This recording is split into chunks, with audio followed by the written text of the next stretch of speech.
Sejam bem-vindos, ouvintes. Está no ar mais um episódio do Viva Sci-Fi, o seu podcast de ficção científica. Eu sou o Thiago Meira e hoje a gente vai falar sobre... Nós vamos voltar no tempo, na verdade. Vamos voltar no tempo como uma boa história de ficção científica. Vamos aí pegar o túnel do tempo para 1953 e saber como foi o primeiro Hugo Awards que aconteceu lá na Worldcon na Filadélfia. Então vamos direto para Filadélfia, nos Estados Unidos. E vamos ver como que foi aí a primeira convenção que recebeu um Hugo Awards, poucas premiações. Vamos saber quem ganhou, né, essas premiações. Foram pouquíssimos prêmios, mas algo que marcou a ficção científica depois pro resto da sua história, né, com o prêmio Hugo acontecendo anualmente. Mas antes da gente falar aí do Hugo Awards de 53, estou aqui hoje em carreira solo, né? Esse podcast está rolando meio que no improviso aqui. A gente ia gravar sobre o Nova, do Samuel Delany, mas novamente conflitos de agenda e eu e o Fábio não conseguimos nos reunir.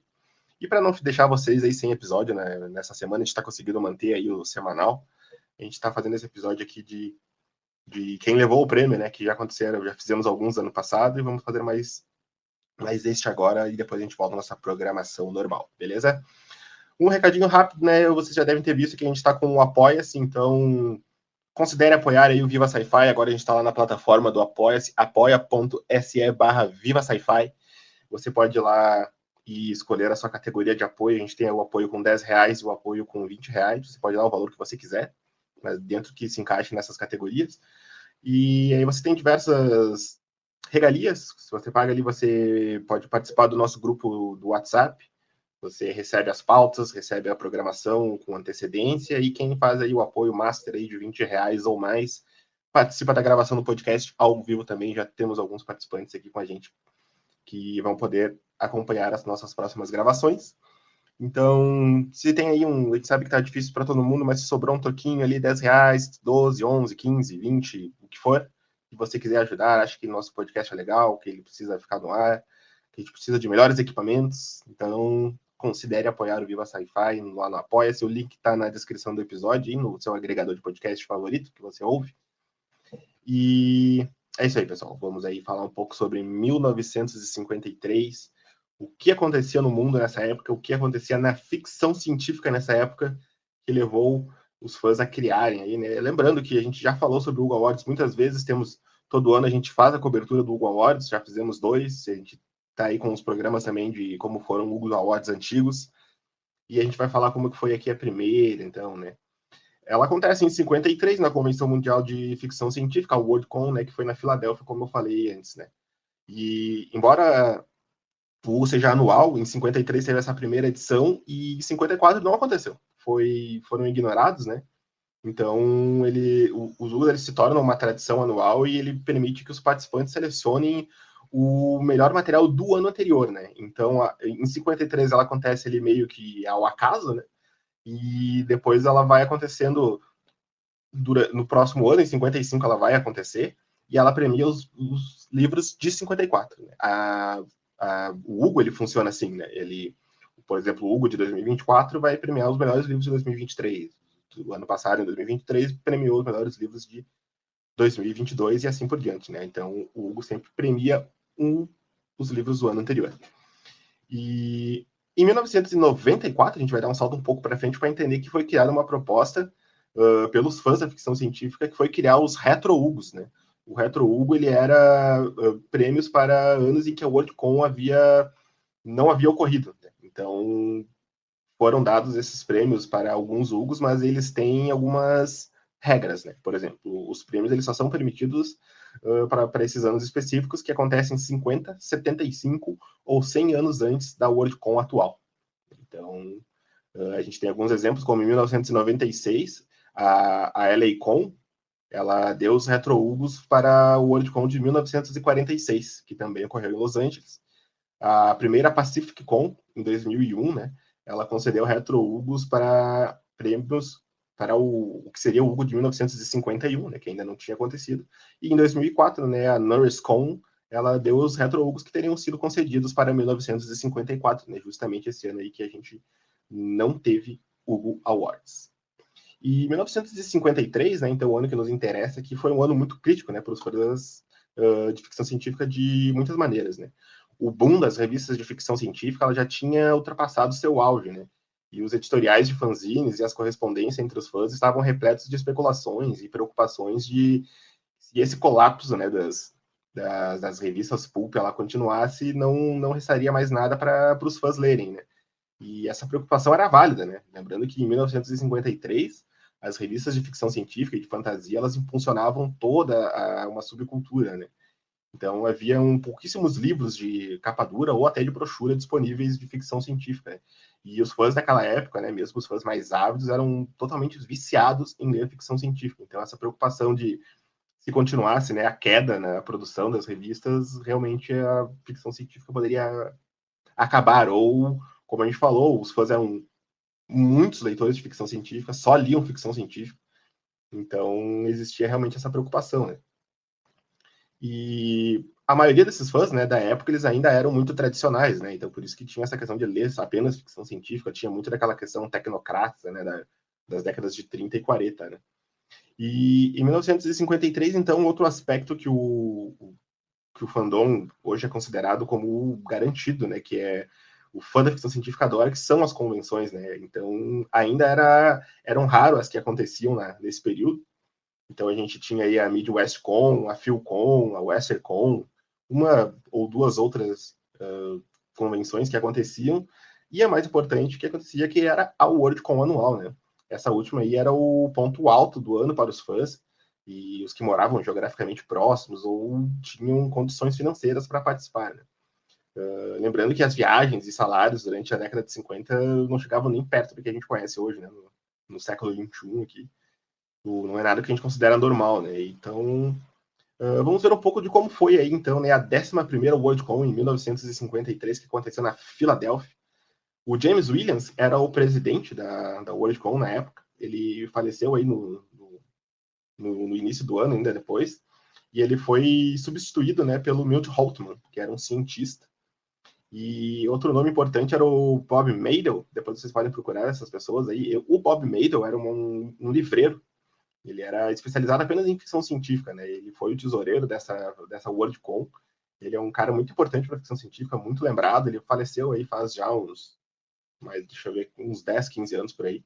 Mas é um nome muito importante para a ficção científica, principalmente para a Worldcon. E a inscrição para participar dessa Worldcon custava $1, e o tradicional banquete, que é servido após, né, a festa da premiação, custava $5,75.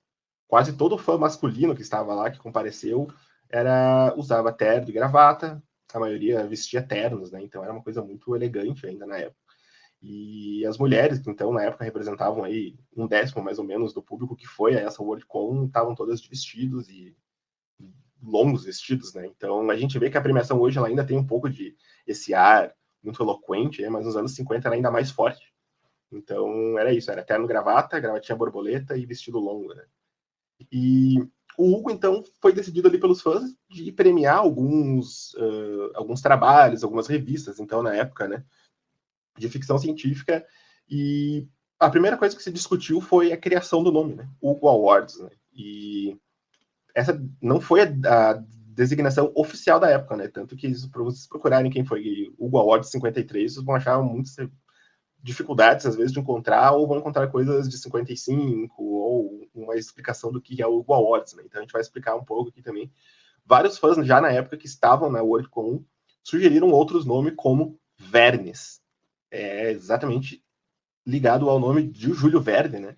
Então, mas por uma votação ali interna deles, acabou que ficou com o nome Hugo Awards. O Júlio Verne não ganhou essa, né? Curiosa, né? A gente sabe aí, né, a importância do Hugo Gernsback, né, que é quem leva o nome na premiação, um grande editor de ficção científica das revistas Pulps, né? Então acho que os fãs de Pulp realmente pesaram, né, nessa escolha. Né? O tradicional apresentador do Hugo desse ano, em 53, a gente viu, né, ultimamente, quem tem apresentado o Hugo tem sido George Martin, né, escritor aí das Crônicas de Gelo e Fogo. Na época, em 53, o primeiro apresentador e o mestre de cerimônias do banquete foi Isaac Asimov. Né? Como ele deveria ser aí, realmente, por vários o Worldcon seguinte ele foi o mestre de cerimônia, né? A Astounding Science Fiction, que ainda não era Analog Science Fiction, já falamos sobre as revistas de pulp aqui, né, em alguns podcasts, em alguns episódios mais para trás, e a Galaxy Fiction, elas empataram no prêmio principal, né? Então, como a gente falou, não havia o prêmio de melhor romance, né? Ele não foi concedido nesse ano. Então, alguns prêmios que acabaram sendo concedidos foi o melhor trabalho de ficção científica, que ficou aí dividido entre a Astounding Science Fiction e a Analog Science Fiction também. Analog não, desculpa, a Galaxy. Então, ficou entre a Astounding Science Fiction e a Galaxy, né? Empataram nesse prêmio principal. E houve outra divisão de prêmio depois, que foi do John Campbell. Já falamos muito do John Campbell, aí o nome principal de lançar grandes autores na era de ouro da ficção científica, né? Então, o John Campbell e a Evelyn Page Gould, eles dividiram o prêmio de melhor ilustrador de interiores. Isso era muito famoso na época, que era as artes das capas, eram todas muito bonitas, mas o interior delas também é muito importante para a ficção científica. Os fãs adoravam as ilustrações, né? Até tem uma dica para vocês ouvintes, que para quem tem um Twitter, ou X, ou Twitter, que seria dar uma olhada numa página que é SF Encyclopedia, né, que é Science Fiction Encyclopedia. O cara coloca muita curiosidade de ficção científica e ele sempre coloca sobre as artes interiores das revistas pulp, né? Então, realmente existe aí um público muito cativo, né, que adora as ilustrações de ficção científica. Como a gente falou, então, não foram concedidos, né, em 53, o prêmio de melhor romance, né, o que é uma pena, porque é uma categoria que é a mais esperada hoje em dia, né? Mas, por outro lado, talvez tenha sido melhor, porque os concorrentes eram realmente de peso. 53 foi um ano gigante para a ficção científica, eu já vou explicar o porquê. E a competição, provavelmente, em 53, ela estaria mais acirrada do que a gente vem vindo nos últimos anos, aí, que escritores ótimos, excelentes escritores, mas em 53 alguns nomes já eram consagrados dessa premiação. E então vamos citar alguns aqui. Em 53 foi lançado, por exemplo, um livro que não é muito conhecido aqui no Brasil. Ele não tem uma tradução, e foi o More Than Human, do Theodore Sturgeon. Se alguém já viu aí, comenta aí pra gente aí no Spotify, comenta nas redes sociais, se alguém já leu o More Than Human, né, do Theodore Sturgeon, que é considerado por muitos críticos o melhor livro que ele lançou e um dos melhores livros do ano, saindo um pouco da bolha, né, da ficção científica, né? Ele teve o seu certo êxito na época aí, um livro de viagem intergaláctica, né, com uma certa sensibilidade, né? Então a gente está aí um pouco o New Wave da ficção científica, né? Então a gente ainda não tinha aquele aprofundamento que nós já falamos em outros episódios sobre os personagens, né? Então o Sturgeon é um dos precursores a sair um pouco daquela questão muito tecnológica e falar um pouco mais profundo sobre os personagens, né, dos seus livros, né? E ele não foi o único escritor que nos presenteou com o seu melhor naquela época, né? Então, vou falar aqui os dois próximos indicados que provavelmente nesse ano escreveram seus melhores livros, e isso é algo que é consenso já entre muitos, principalmente no primeiro, que foi um autor e um livro que realmente estouraram a bolha da ficção científica. Em 53 foi lançado Fahrenheit 451, do Ray Bradbury. Então, Fahrenheit dispensa qualquer tipo de apresentação. Era um livro lançado em 53, provavelmente... Claro, a gente falou no início que a Hugo premiava sempre o ano anterior, né? Mas na primeira eles premiaram a Astounding e a Galaxy, eles eram lançamentos daquele ano. O John Campbell e a Evelyn ganharam os prêmios pelos seus trabalhos em 53, né? Então aqui Fahrenheit 451 ia ser um grande competidor aí para o Theodore Sturgeon, né? Com o More Than Human.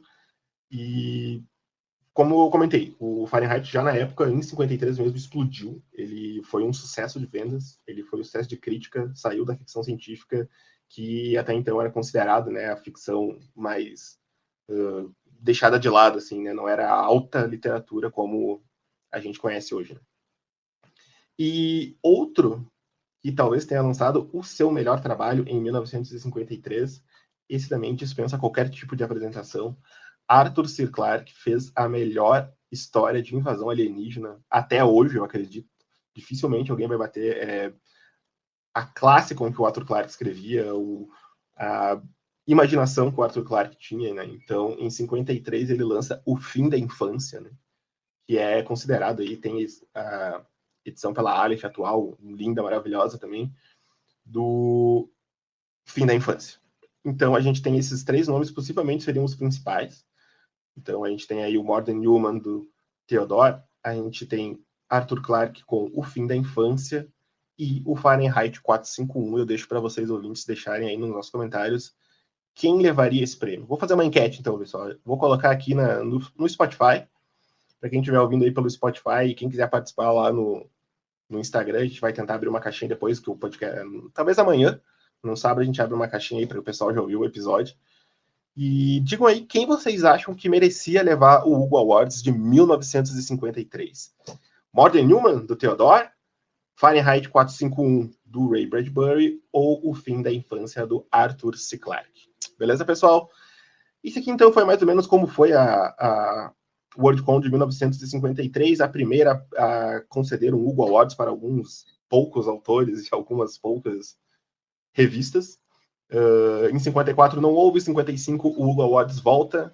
Voltaremos também com mais episódios sobre o Hugo Awards, com alguns outros anos, com algumas curiosidades.